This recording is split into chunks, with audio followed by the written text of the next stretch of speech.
Hello बच्चों।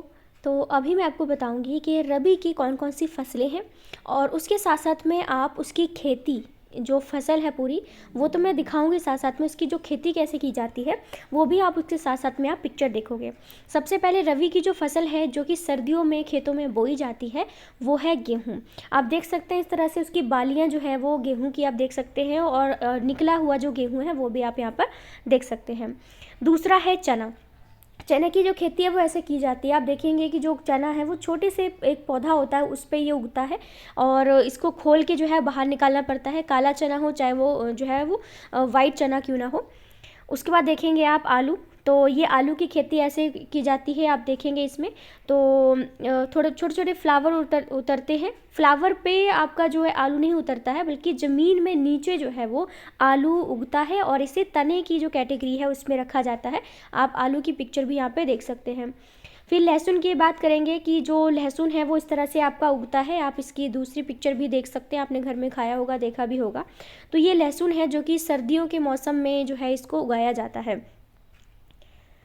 राजमा आप देख सकते हैं, राजमा जो है वो आप पिक्चर देखेंगे, आपने इस कलर का राजमा अपने घर में खाया होगा, मम्मी या जो पिताजी हैं वो आपके बनाते हैं।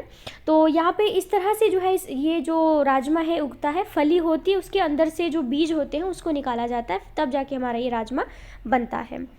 अब मैं आपको बताऊंगी कि खरीफ की फसल कौन कौन सी होती है।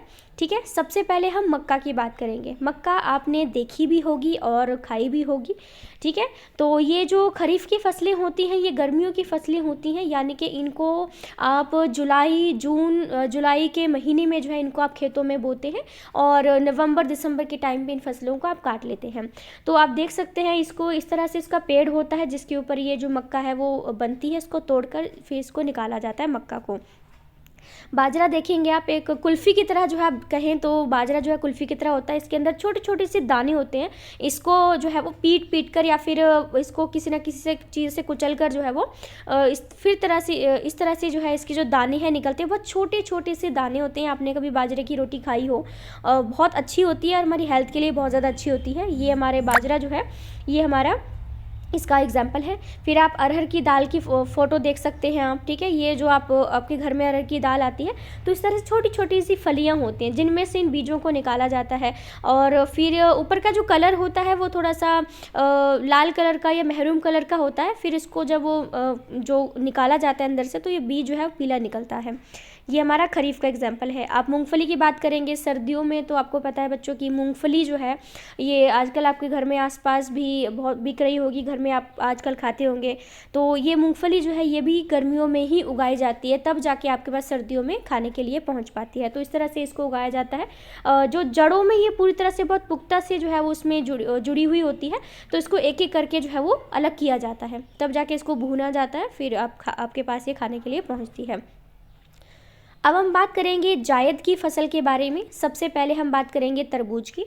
जायद की जो फसल होती है ना बच्चों, ये कम से कम हमारे मार्च अप्रैल के महीने में इसको खेतों में लगाया जाता है और बारिश के शुरू होने से पहले, जैसे कि आपको पता है जुलाई हो गया, अगस्त हो गया, सितंबर हो गया, इनमें थोड़ी थोड़ी बारिश जो है आपका बारिश का मौसम चलता है तो उसमें इस फसल को काट लिया जाता है।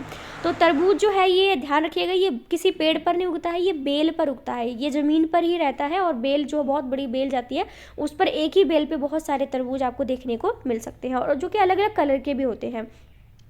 खरबूज की बात करें, खरबूज भी उसी कैटेगरी में आता है, ये भी बेल पर ही उगता है, नीचे ही जो है रहता है, किसी पेड़ पर टंगा हुआ नहीं होता है ये। तो साइड में आप इसको भी देख सकते हैं। लौकी की बात करें, जो लौकी है ये भी हमारी बेल पर ही उगती है। अब ये मत देखना कि जो चीज़ें बेल पर उगती हैं वो सारी जायद की फसल होती हैं, ऐसा नहीं होता है बच्चे। मैं बस बता रही हूँ कि ये हमारे एग्जाम्पल हैं।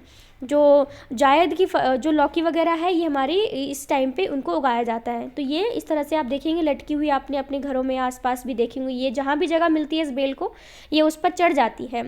तो ये लौकी की सब्ज़ी आपने खाई होगी, अलग अलग तरह से सब्जी बना के खाते हैं। आप खीरा जो है अभी देखेंगे कि खीरा बहुत ज़्यादा चल रहा है, तो खीरे को ज़्यादातर मक्का के साथ में उगाते हुए मैंने हिमाचल प्रदेश में देखा था, क्योंकि मक्का आपको पता है, मैंने मक्के की फ़ोटो दिखाई थी, तो उस पर बेल जो है वो चढ़ जाती है और उसी के साथ जो है खीरे भी उग जाते हैं। तो खीरे जो है भी ये भी हमारे बेल पर ही खीरा लगता है। ठीक है, फिर आप उड़द की बात करेंगे तो जो उड़द की दाल है उसकी भी आप पिक्चर देख सकते हैं, काला कलर होता है इसका। और ये मतलब इसको हम बेल की कैटेगरी में भी नहीं रखेंगे, छोटा सा पौधा होता है और उसी में थोड़ी थोड़ी मतलब कहीं ना कहीं ये बेल के रूप में भी जाता है। तो उसमें इस तरह की फलियां होती हैं जिसके अंदर से जो है उसको कूट कर ये जो बीज हैं इसके उड़द की दाल के वो निकाले जाते हैं। तो ये आपने देखा कि हमारे रबी की फसल, खरीफ की फसल और उड़द की फसल के उदाहरण।